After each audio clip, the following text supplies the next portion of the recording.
नमस्कार दोस्तों, स्वागत है आपका अपनी यूट्यूब चैनल सिविल आर्ट में, जहां मिलती है सिविल इंजीनियरिंग से जुड़ी हर जानकारी सिंपल और इजी लैंग्वेज में।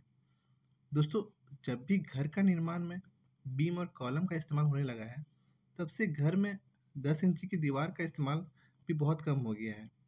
उसकी जगह क्या है कि लोग 4 इंची की दीवार बनाना ज़्यादा प्रेफर करते हैं, क्योंकि जो घर का जो सारा लोड है वो कॉलम और बीम ही सहती है। तो लोग 4 इंची की दीवार आज के टाइम में ज़्यादा बनाना प्रेफर करते हैं।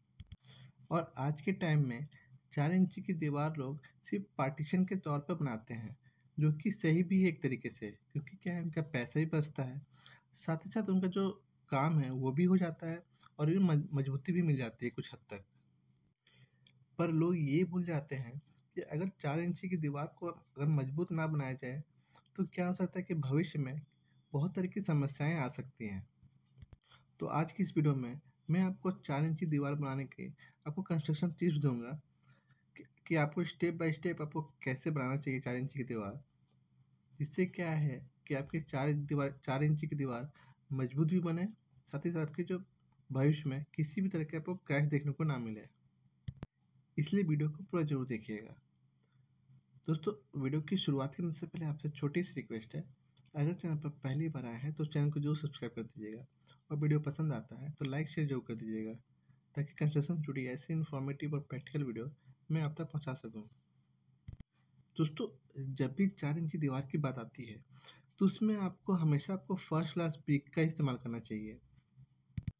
दूसरी चीज़ जो आपको ध्यान देनी चाहिए वो है मसाले का रेशियो।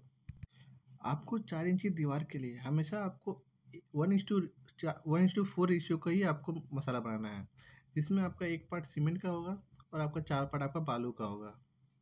तीसरा पॉइंट जिसका कि आपको ख्याल रखना चाहिए वो ये कि जब आप 4 इंच की दीवार बनाते हैं तो आपको एक दिन में, पहली बात तो आपको सिर्फ 3 फीट तक मैक्सिमम आपको बनाना है एक दिन में।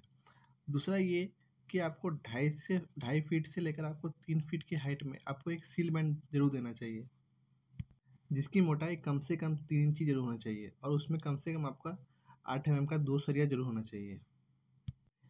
सील बैंड देने से फ़ायदा ये होता है कि जो आपका जो विंडो का नीचे का जो हिस्सा होता है वो कमज़ोर होता है, तो सील बैंड देने से वो जो हिस्सा है वो मजबूत होता है। साथ ही साथ उसके ऊपर जितना भी लोड आता है वो इक्वली टाइप का डिस्ट्रीब्यूट हो जाता है और वॉल की जो स्टेबिलिटी है वो भी अच्छी होती है। पर याद रहे, जो सील बैंड है आपके घर की जो पूरी दीवार है उसमें पूरी दीवार में होनी चाहिए। अगर मैं चौथी पॉइंट की बात करूँ जिसका कि आपको ध्यान रखना चाहिए, वो ये कि जब हम लिंटल बीम देते हैं 7 फीट या फिर 8 फीट की हाइट में, तो जो लिंटल बीम है वो आपके पूरे दीवारों में होनी चाहिए। साथ ही साथ उसकी जो मोटाई होनी चाहिए कम से कम 6 इंची की जरूर होनी चाहिए और उसमें जो हम रॉड देते हैं, सरिया देते हैं, वो कम से कम आपका 10 mm का 4 सरिया जरूर होना चाहिए। अब सील पैंट और लिंटल बीम पूरी दीवारों में देने से फ़ायदा ये होगा कि दीवार में आपको कभी भी क्रैक्स जैसी समस्याएं देखने को नहीं मिलेगी और इन केस कहीं भी अगर क्रैक डेवलप होता है तो वो पूरी दीवारों में नहीं फैलेगा। दूसरा क्या है कि जितने भी लोड है वो आपका इक्वली डिस्ट्रीब्यूट होगा। तो दोस्तों, अगर मैं लास्ट पॉइंट की बात करूँ जिसका कि आपको खास ख्याल रखना चाहिए, वो ये कि आपको दीवारों को आपको अच्छे तरीके से तराई करनी चाहिए और कम से कम आपको 7 दिनों तक आपको तराई करनी ही करनी है। तो दोस्तों, ये कुछ पॉइंट है जिनका कि आपको खास ख्याल रखना है 4 इंची की दीवार बनाते वक्त। अगर आपने सारे पॉइंट को अच्छे से फॉलो किया 4 इंची की दीवार बनाते वक्त, तो आपको दीवारों में कभी भी क्रैश देखने को नहीं मिलेगा। तो दोस्तों, आज की वीडियो में बस इतना ही। मुझे उम्मीद है कि आपको वीडियो पसंद आया होगा। पसंद आया तो वीडियो को लाइक और चैनल को जो सब्सक्राइब कर दीजिएगा।